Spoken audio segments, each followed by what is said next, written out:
Baik, para mahasiswa sekalian, kita masuk yang sesi kedua dari part yang pertama ini.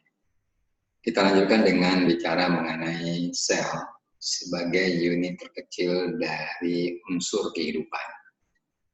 Di awal pembicaraan kemarin, kita sudah bicara bahwa tingkat organisasi pembangun tubuh makhluk hidup itu masuk kategori yang sangat kompleks. Diawali dengan bangunan kumpulan dari sel-sel. Nah, apa yang sebenarnya yang kita sebut dengan sel itu? Sel adalah tidak lain adalah unit terkecil. Jadi unit terkecil dari unsur pembangun kehidupan. Jadi awal membangun makhluk hidup itu unsur dasarnya adalah sel. Nah, sel inilah yang nantinya melakukan perbanyakan diri, kemudian mengumpul menjadi satu, menjadi dua, dan seterusnya. Kemudian dia akan membentuk kelompok-kelompok sel yang sudah terspesialisasi, yang disesuaikan dengan bentuk dan fungsinya masing-masing. Sehingga kita ketahui karena dia merupakan unit terkecil dari pembangun kehidupan, maka fungsi sel itu dapat kita pisah-pisahkan menjadi 4 bagian.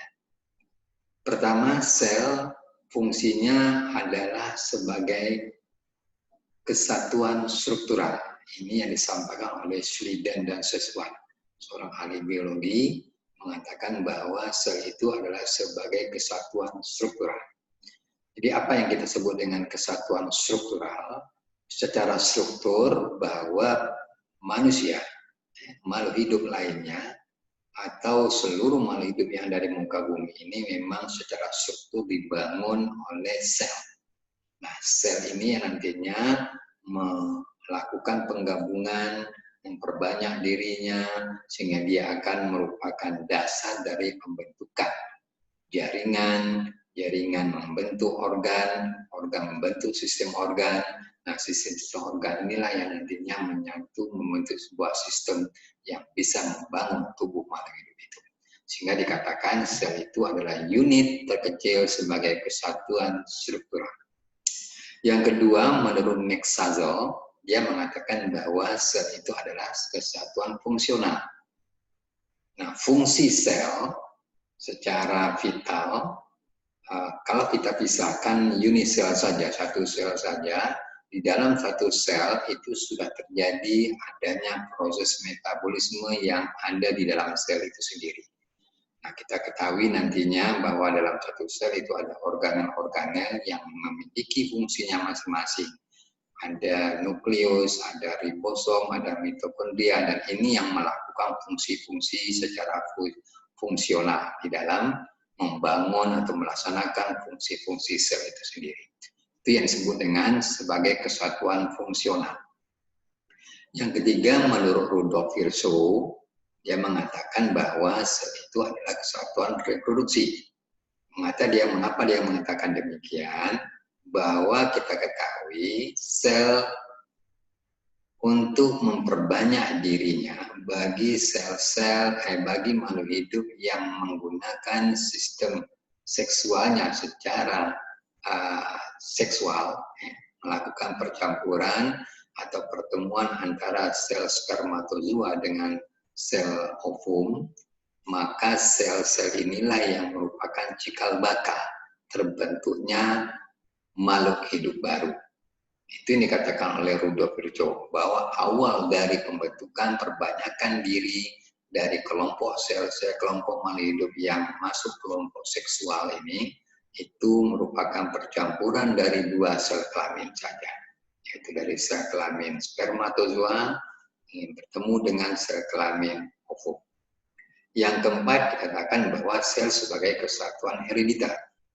Nah, pernah kita ketahui bahwa setiap sel itu sendiri terkandung di dalamnya, terutama di dalam nukleus, itu kumpulan dari unsur atau unit-unit genetik yang menjadi sumber herediter, sumber turunan dari sifat-sifat yang nantinya diturunkan kepada anakan nantinya.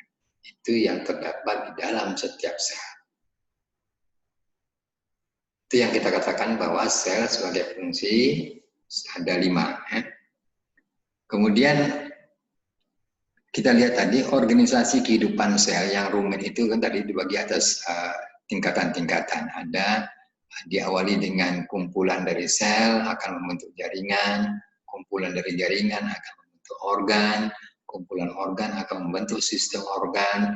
Nah, dari sistem organ inilah yang akan menyokong terbentuknya makhluk hidup baru. Kemudian cara metabolisme dari organisme heterotrof. Jadi organisme heterotrof itu adalah organisme yang tidak memiliki kemampuan untuk melakukan pembentukan makanannya sendiri. Artinya dia sangat tergantung dari sumber-sumber luar. Jadi dia bisa sangat tergantung dari karbohidrat, protein yang berasal dari luar tubuhnya. Makanya dia perlu makan, makan daging, makan telur, makan tumbuh-tumbuhan yang menjadi sumber nutrien dari makhluk hidup itu sendiri. Berbeda dengan tumbuh-tumbuhan yang memiliki kemampuan untuk pembentukan makanannya sendiri, sehingga dia nantinya bisa membentuk makanan cadangan bagi kelangsungan hidupnya dengan menggunakan proses fotosintesis. Nah, kita bicara sedikit mengenai cara metabolisme dari kelompok-kelompok makhluk hidup yang masuk heterotrof. Metabolisme tadi dikatakan bahwa seluruh rangkaian-rangkaian dari reaksi kimia, reaksi biologis di dalam sel, ataupun di dalam organisme kehidupan itu sendiri. Ini yang mencirikan dari karakteristik esensial makhluk hidup itu sendiri. Nah, proses metabolisme itu sudah sampaikan tadi bahwa reaksi metabolik yang terjadi dalam rantai ataupun jalur metaboliknya. Nah, biasanya hasil reaksi yang pertama itu nantinya akan menjadi reaktan untuk reaksi yang kedua. Jadi dia berkesinambungan. Setiap reaksi nanti akan dibantu atau dikatalisir oleh enzim-enzim yang berbeda. Nah, 2 jalur metabolik tadinya, ada jalur anabolik, ada jalur katabolik. Jadi jalur anabolik merupakan jalur untuk sintesis, pembentukan molekul organik yang berasal dari komponen-komponen yang lebih sederhana. Jadi pembentukan molekul-molekul yang kompleks dari molekul-molekul yang lebih sederhana. Nah, di dalam proses anabolik ini tentu memerlukan masukan atau asupan energi kimia yang tersimpan di dalam ikatan kimia molekul organik. Biasanya di dalam tubuh dia akan terbentuk atau tersimpan di dalam energi kimiawi yang berbentuk adenosin trifosfat ataupun ATP. Ini merupakan energi yang masuk kategori tingkat tinggi sehingga bisa dimanfaatkan nantinya ketika dibutuhkan oleh sel-sel atau makhluk hidup itu sendiri.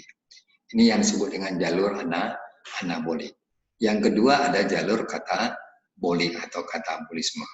Jalur katabolik berlawanan dengan jalur anabolik. Di sini jalurnya akan melakukan proses destruktif atau proses dekomposisi atau proses penguraian, penghancuran, pemecahan berbagai molekul-molekul organik yang kompleks nantinya dipecah-pecah menjadi molekul organik yang lebih sederhana. Nah, proses pemecahan ini tentu melepaskan energi kimiawi yang tersimpan di dalam ikatan kimia molekul organik. Jadi dia silih berganti. Jadi ada saat kita melakukan proses anabolik, pembentukan sel-sel yang sederhana menjadi yang lebih kompleks. Kemudian ada saatnya kita harus melakukan pemecahan molekul-molekul yang sederhana menjadi molekul-molekul yang kompleks menjadi molekul-molekul yang sederhana. Saya kira itu dulu di